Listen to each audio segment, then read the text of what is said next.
Hi, my name is Katrina Markoff. I'm the creator and founder of Vosges Haut-Chocolat, and I'm going to show you how to make the ultimate chocolate chip cookie.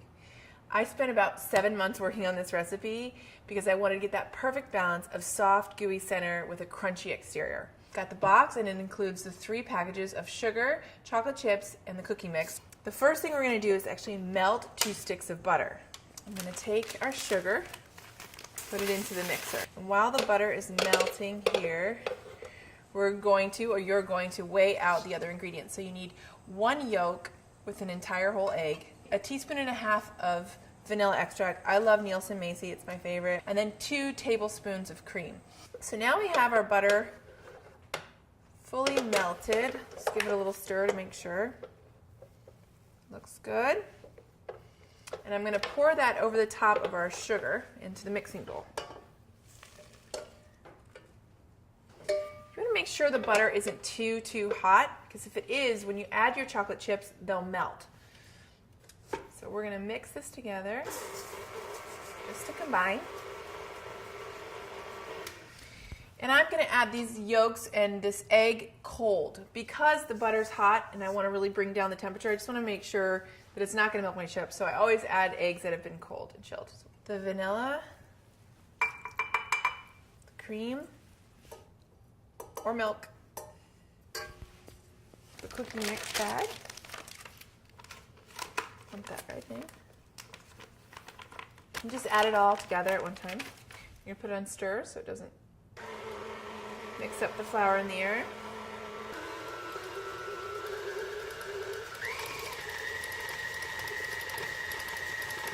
And I'm just going to test it to make sure it's not too warm.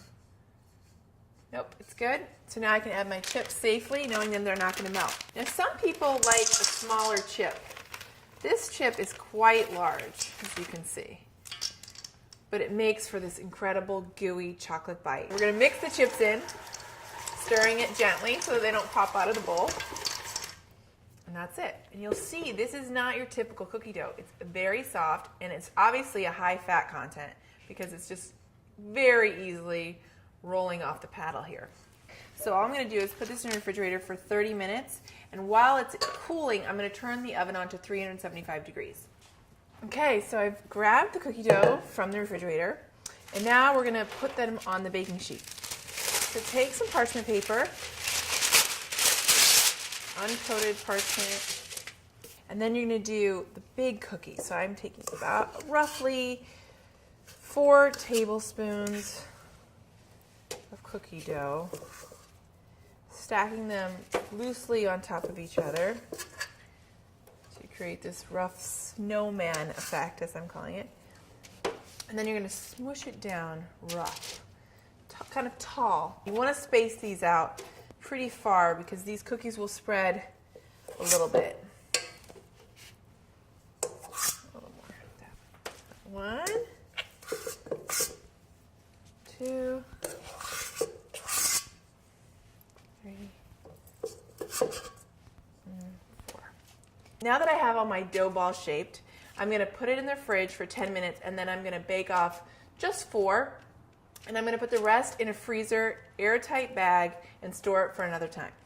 Okay, so I just took this cookie out of the oven, and you can see, if you get up close, you can really see there's dark brown spots and really light blonde spots, and that's perfect. It looks as if it might be still a little undercooked, but trust me when I tell you, you want to take it at that point. And you can notice in the perimeter, it's very crunchy and it's brown. This is the perfect cookie. And now what you want to do is grab a cooling rack and carefully take the cookie off onto the cooling rack, and then let it rest for about 2 minutes. And then they're ready to eat. But remember, cookies should really be eaten the same day they were made. Within 2 hours are my favorite, and milk if you prefer.